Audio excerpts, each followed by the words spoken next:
You know, sometimes you just have to appreciate a movie for what it is. Godzilla X Kong. The new empire might not win any awards for its storytelling, but visually, it's a feast for the eyes.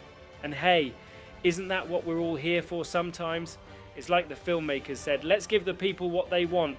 Giant monsters, epic battles, and jaw-dropping visuals.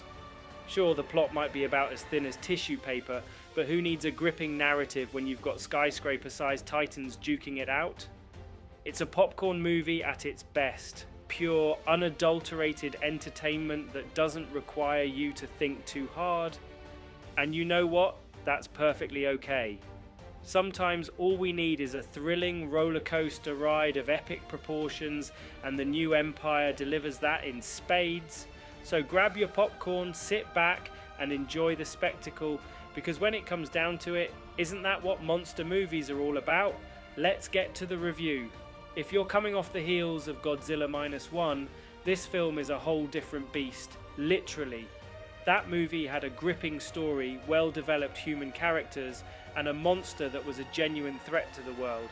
But the new empire is its own wild ride, and it's fun from start to finish. You've got to hand it to a movie that really knows its audience. Godzilla X Kong, the new empire, is a visually stunning sensory bonanza that's all peak and no build-up. It's like the filmmakers said, let's strap ourselves in and just go full throttle from the get-go. Especially in IMAX, it's like being on a 2-hour theme park ride. I was oohing and ahhing the whole time, wondering what surprise would pop up next. Or in this wild universe, what might be lurking behind the electrified plasma wall.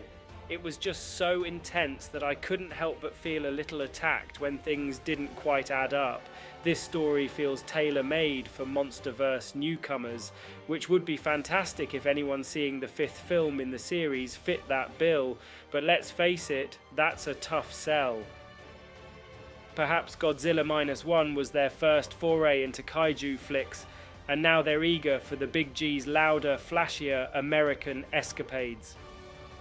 To watch the human characters still act surprised by another electrical anomaly in a world where seismic waves and electric currents have been part of Godzilla's MO since forever feels like a bit of a slap in the face to the most devoted fans.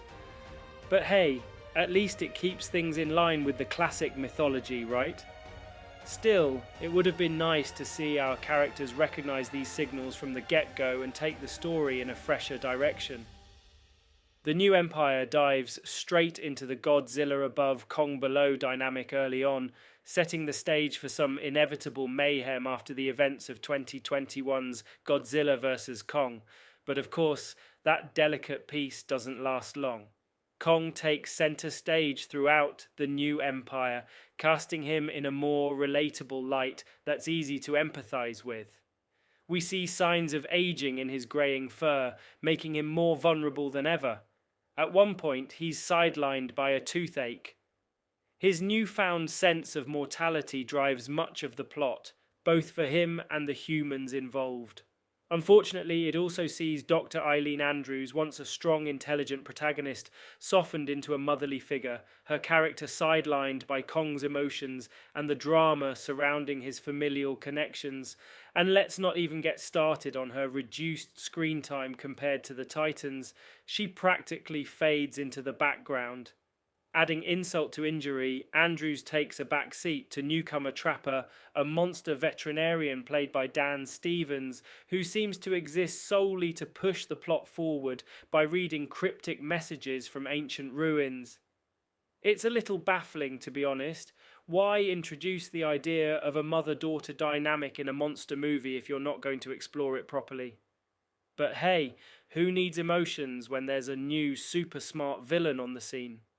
The Scar King is a force to be reckoned with, enslaving Kong's species and turning Hollow Earth into a nightmare landscape. His control over the Titans, including the mighty Shimo, sets him apart as a truly formidable foe. And let's not forget Godzilla's transformation after a brutal battle. Who knew he could pull off a shocking pink hue so well? It's a shame we didn't get to see more of that showdown. All in all, Godzilla X Kong, The New Empire is a fun popcorn flick that's more about adrenaline pumping action than deep storytelling.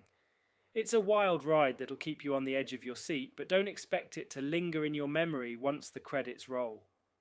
What are your thoughts on this film? Let me know in the comments below.